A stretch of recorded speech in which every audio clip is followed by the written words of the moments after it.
zihombe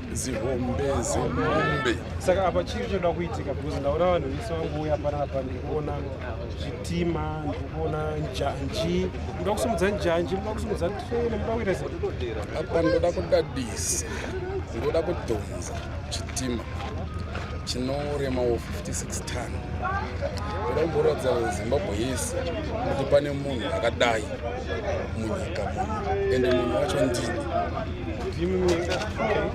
ndini saka apa muda kudhonza toda kuti tinzwisise kuti ndoda kuchidhonza hano munoona izvo zvichitaura chakamira chinoda kudhonzwa naone and only Zimbabwe's strongest man Zikadi. Before madhonza chitima pane zvimwe zvamakambodhonza zvakatowandisa mabhazi matraks azvakawandisa chazomuti muzodhonza chitima nhasi ndoda kuratidza Zimbabwe kuti pane munhu akadai because Zimbabwe haitozivi kuti pane munhu anoita zvinhu zvakadai. Tinoziva pane umwe competition achiita zvakadai achidhonza nemazino. Imi muchadhonza nemazino here kana kuti pane zvimwe zvamuchada kudhonza? Inini ndichasungira matambo angu ouya mumashoulders ndodhonza Zimbabwe yese yakatarira ichingoona kutoti aiwa chiri kurakashwa and vechingoona kutoti munhu ari kushanda uyu haazi kana mafani toda kuti muzoona taitamba nguva yese iyeye but apa taakunyatsoita zvinhu chaizvo. Tadhonza chitima. What is the next step after this? Next step tozotaura after tadhonza pane zviri kuitika. Ndozotaura after tadhonza. Izvi zvine hazvina mushonga mukati here because tombonzwa kuti vanoshandisa chischo panyaya idzi.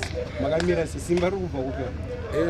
Inini ndoshanda nefeti ndodya chikafu chakawandisa chinonipawo feti simba rokuti ndikwanise kuita zvinhu izvi. Okay.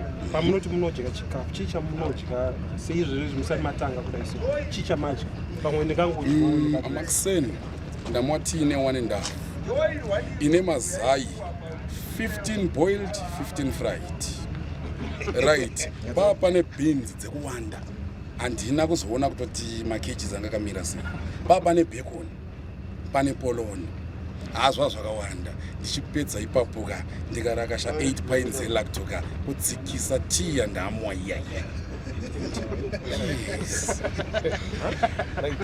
Saka apa chikafu chekutanga madhonza muchada chipo chikafu futi here kana kuti ndine ndatoitawo nzara ichitaura nemi papa because ndakutoda kudya sadza 2 kg yesadza 2 kg zemuriwo plus 8 pints elacto 1 liter juice 2 liters water.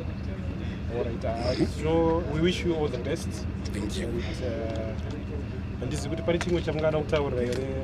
Zvimwe tozozviona ndarakasha chitima makatarira because zvakaenda kuzviona handiti makatarira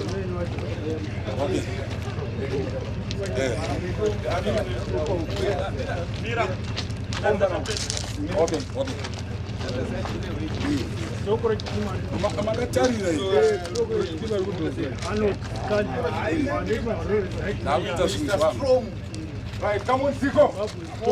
Just throw. Come on. Right. Pull it, my brother. Pull it. A break there. There are my break.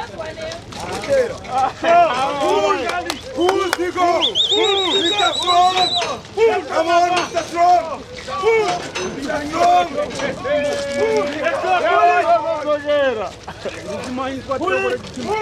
Pull, Mr. Strong. Pull it. Let's go. This is Mr. Strong. Push, Zico.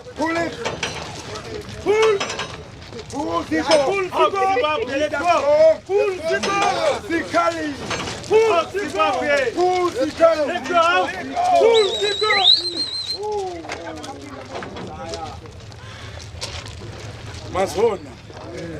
Anoda zvakawandera. Handina kuzvita. Amazoni.